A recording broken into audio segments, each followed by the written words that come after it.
Donc là, globalement, sur ce bloc 4, développer la performance et l'activité commerciale, on est parti de plusieurs postulats, c'est-à-dire notamment l'envie que le futur fleuriste puisse s'adapter à son environnement et soit capable de développer son activité et fidéliser sa clientèle.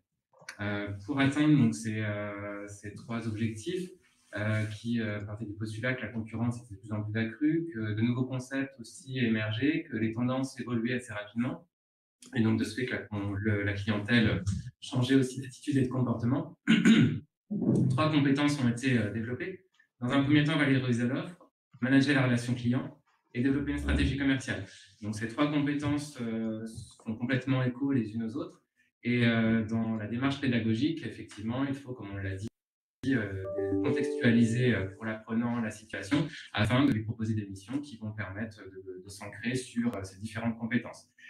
Nous allons maintenant rentrer un peu plus en détail sur chacune de ces compétences et ça va être la possibilité justement de mettre en exergue l'ensemble des pluridisciplinarités liées à ce bloc.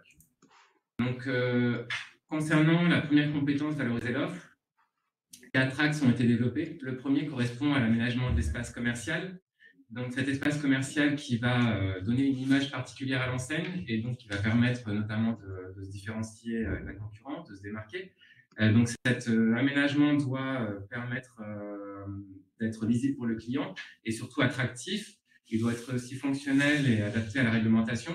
Donc, l'espace commercial est vu dans un sens assez large avec les zones intérieures du magasin, bien évidemment, qui vont pouvoir donner un esprit de lieu de vie pour le client, avec notamment la création d'univers, mais aussi ne pas oublier la zone extérieure au point de vente, qui va être le premier regard que le client aura sur l'enseigne.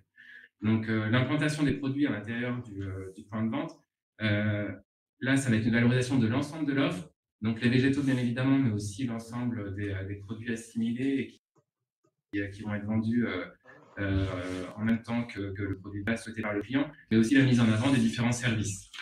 Donc, l'offre est à voir au sens large et les outils qui vont être transmis à l'apprenant vont pouvoir être l'ensemble des éléments du marchandisage de séduction pour que des facteurs d'influence puissent être choisis et mis en place afin d'être cohérent avec les exigences commerciales de l'enseigne ou de la situation proposée.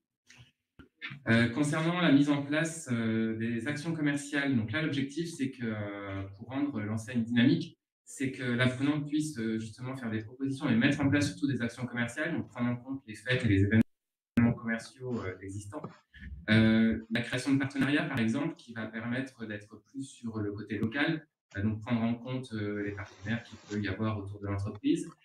Ces actions commerciales devront bien évidemment être en lien avec la politique commerciale, encore une fois, de l'entreprise, et vont permettre de promouvoir l'offre, donc des produits qui sont potentiellement saisonniers, et d'animer le point de vente.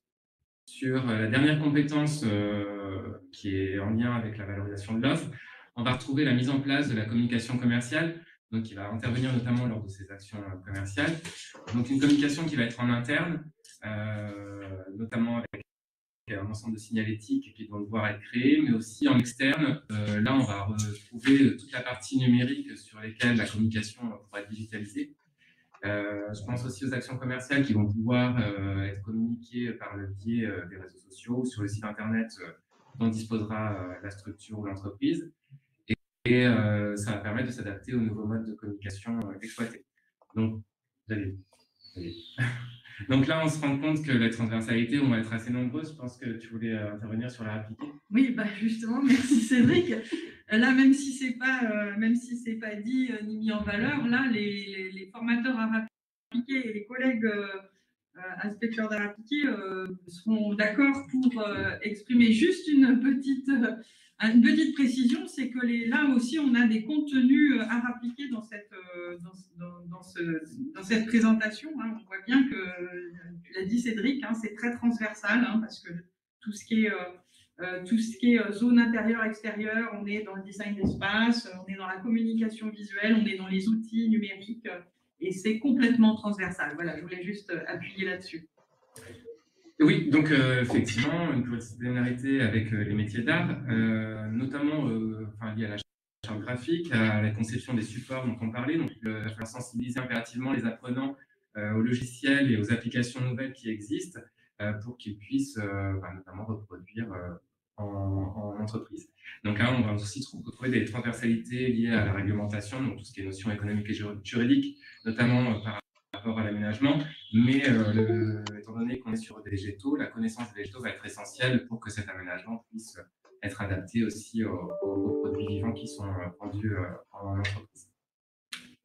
Donc, nous allons passer maintenant sur la compétence suivante. Alors, donc oui, manager la relation client, dire surtout que cet axe-là de ce bloc de compétences relation client c'est une réponse à une demande forte de la profession au niveau commercial, de faire travailler les futurs fleuristes à être mieux en capacité de répondre aux demandes des clients qui sont finalement de plus en plus complexes. On sait bien qu'on est maintenant confronté à des nouveaux modes de communication, de consommation également, que le numérique prend une place de plus en plus importante dans la relation et l'achat à distance. Donc on assiste à une digitalisation de la relation client avec le click and collect. On a toute la relation qui reste quand même d'actualité, de vente en magasin, et puis de relation client en direct. Mais en fait, il faut aussi compter sur des nouveaux comportements des clients qui sont beaucoup mieux renseignés qu'auparavant, parce qu'ils vont maintenant prendre de l'information soit sur des sites internet, soit sur les réseaux sociaux. On voit l'importance des réseaux sociaux aujourd'hui dans le conseil aux clients pour donner des idées. Alors, c'est particulièrement vrai dans la décoration et la commande historique. Et donc finalement, les clients, quand ils arrivent en magasin aujourd'hui, ils sont quand même, ils ont une idée bien plus précise que celle qu'ils pouvaient avoir il y a quelques années, quand ils venaient acheter une plante ou une composition florale. Donc, le fleuriste aujourd'hui a besoin d'être à l'écoute, de s'adapter vraiment à ses clients qui sont de plus en plus diversifiés, pour lesquels il va falloir développer des compétences de relation face à face. Le client étant informé, il faut avoir une réponse technique, une connaissance produit parfaite pour pouvoir répondre à ses besoins. Il faut avoir une connaissance du fonctionnement des nouvelles modalités de consommation, de communication, c'est-à-dire être capable d'animer, pourquoi pas, un compte sur un réseau social quel qu'il soit, animer un site internet sur lequel on devra présenter des informations sur ce que l'on fait dans le magasin, ce que l'on fait, ce que l'on vend. Donc ça, c'est la capacité donc nouvelle de créer une relation de proximité, alors que finalement, le client est aussi un peu éloigné parfois. Donc, travailler sur la personnalisation des parcours d'achat du client. Et on n'est plus aujourd'hui sur une offre clé en main, on est forcément sur une réponse d'un besoin qui va intégrer d'autres éléments aussi que simplement la fleuristerie, la connaissance des produits, mais la décoration. Ce que disait tout à l'heure Béatrice sur les arts appliqués, on voit bien l'importance aujourd'hui d'élargir ses connaissances et ses compétences pour être en mesure de conseiller et d'accompagner le client, mais aussi d'assurer le suivi de la relation client, puisque la relation client, elle se fait donc bien en magasin, mais également à distance, mais il faut en garder des traces, il faut être capable de l'exploiter. Donc les grands objectifs qui sont décrits dans cet axe-là, c'est vraiment la capacité, le travail sur le savoir-être est de plus en plus important, la capacité à recevoir un client et ne plus engager la conversation dans un ordre classique des techniques de vente qu'on peut connaître, faire une recherche de besoins, etc. C'est pas forcément l'entrée. C'est de savoir où lui en est à ce moment-là, le client, pour avancer dans ce qu'on va pouvoir lui proposer en tant que professionnel de la fleuristerie.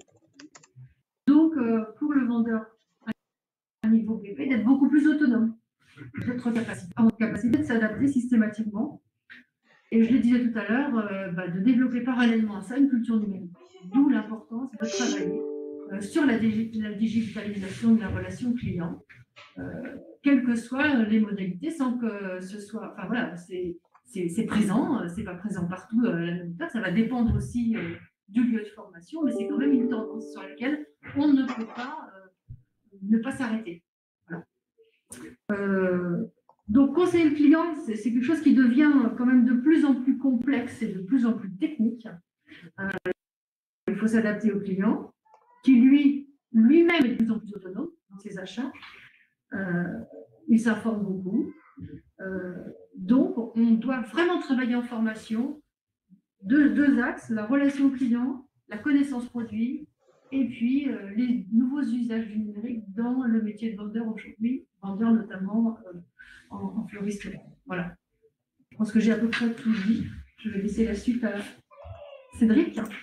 Alors, sur le dernier axe qui est développé sur ce blog, donc développer une stratégie commerciale, l'idée était donc de s'adapter aux évolutions et que l'apprenant soit capable de faire des propositions et d'agir. Donc, dans un premier temps, il devra être capable d'évaluer la performance commerciale, donc l'ensemble des données commerciales justement qui sortiront de l'activité du quotidien de l'entreprise, de la relation client, mais aussi liées aux actions commerciales qui seront mises en place. Donc, le système d'information commerciale de l'entreprise sera exploité, doit être traité par l'apprenant pour pouvoir faire des propositions par la suite. Les évolutions du marché sont impératives, il faut les en prendre compte. Donc, c'est pour ça que l'analyse du marché est essentielle pour le futur fleuriste. La veille commerciale sur ces nouvelles tendances dont on parlait, que ce soit sur l'ensemble du marché, mais aussi les tendances d'un point de vue local sur la zone de chalandise, sont à prendre en compte. Donc, il doit être capable de rechercher des informations pertinentes et d'évaluer les opportunités et les menaces pour adapter la stratégie de l'entreprise. C'est pour ça qu'on va retrouver dans le dernier axe d'opérer des choix d'axes de développement, c'est-à-dire pouvoir faire des propositions par rapport aux analyses qui auront été faites via les données commerciales ou la veille commerciale qu'il y aura eu sur le marché. Donc, ces propositions, bien évidemment, doivent être réalisables et puis surtout répondre aux objectifs prévus. Et l'objectif étant de pérenniser l'activité de l'entreprise. Et là, dans ce bloc, ça va permettre de développer surtout toute la capacité d'analyser des données et des informations. Et ça va développer aussi la capacité de l'apprenant à réaliser des propositions intéressantes et à agir. Donc, on va maintenant prendre quelques minutes pour aborder la démarche pédagogique, un exemple un peu plus précis. Donc là, sur ce bloc 4, on est reparti de la situation déjà présentée dans le bloc 3, donc précédemment. C'est-à-dire qu'on est toujours chez un fleuriste, les Fleurs du Roi, qui est situé à Angers. L'apprenti qui échange avec son responsable doit mettre en place une action autour d'Halloween pour dynamiser l'image du point de vente et surtout créer du trafic en magasin. Donc ces citrouilles sont proposées à la vente, sont exposées à l'extérieur, mais l'encaissement se fait à l'intérieur. De là, 3 missions vont pouvoir être réalisées ou proposées en centre de formation sur ce type de situation fictive. Donc la première mission et la seconde, donc aménager l'espace extérieur et intérieur pour l'opération commerciale, et la seconde, communiquer sur l'opération, vont correspondre à la compétence valoriser l'offre. Et la dernière mission, donc mesurer les résultats de l'action, vous l'aurez compris, correspondra à la compétence développer la stratégie commerciale. Donc les activités qui peuvent être proposées à l'apprenant sur la première mission vont être par exemple de définir l'aménagement extérieur et intérieur, de proposer une scénarisation des produits, notamment soit sur le stand ou aussi sur l'avant du magasin où pourront être mis des gammes de produits qui seront sélectionnés en amont liés à l'événement et qui pourront être mis en avant justement sur cette phase avant du magasin, et un choix d'implantation qui serait fait à partir des éléments d'ambiance qui seraient proposés. Donc là, les plans, les photos, tout ce qui est lié aux réglementations vont être le cadre qui va devoir être donné, ainsi que la politique commerciale, pour que les choix de l'apprenant sur cette mission soient adaptés. L'art appliqué, on peut le retrouver ici, comme on disait tout à l'heure, avec la représentation graphique qui peut être réalisée, la réalisation de planches tendance pour choisir justement le code couleur, choisir les éléments d'ambiance qui vont être mis en avant. Mais on pourrait aussi imaginer que cette mission déclenche des compétences du bloc 1, donc qui seraient exploitées en bloc 1, c'est-à-dire qu'on pourrait demander à l'apprenant de proposer aussi des produits à mettre en avant au vu de la période de l'année, et que ces produits qu'il proposerait de mettre en avant pourraient être créés justement en bloc 1. Il pourrait y avoir une synergie sur cette situation bloc 4 vers les autres blocs. Sur la deuxième mission, communiquer sur l'opération. Il serait possible de définir les objectifs de cette communication, de choisir les supports de communication qui seraient adaptés à l'opération, donc là qui était sur le thème d'Halloween, avec des éléments de communication qui pourraient être à l'extérieur, qui pourraient être à l'intérieur du magasin, puisqu'il y aura le passage de la clientèle pour se diriger vers la caisse, mais aussi sur l'ensemble des outils numériques qui pourraient être utilisés par l'entreprise. Cette création justement d'éléments, de supports de communication sera en lien direct, encore une fois, avec les arts appliqués. Donc là, le cadrage pourrait être au niveau du budget, du type de cible, du fichier client dont on dispose s'il y a un fichier client proposé pour l'entreprise. Et donc les supports créés pourraient être autour de la PLP, des vidéos et des publications qui pourraient être mises en ligne sur les réseaux sociaux. La troisième mission, mesurer les résultats de l'action, va être justement d'analyser les performances qui vont être liées à cette action sur le thème d'Halloween, donc cette animation, cette action commerciale qui serait mise en place. Donc, analyser les performances via les données commerciales qui sont transmises et proposer des actes d'amélioration si elles devaient être notamment réitérées. Donc, bien évidemment, ce sont 3 missions qui ne sont non exhaustives. On pourrait aller aussi beaucoup plus loin et on pourrait aussi reprendre ce scénario pour l'exploiter sur les autres blocs. Voilà pour la présentation globale de cette démarche pédagogique au vu de la situation proposée.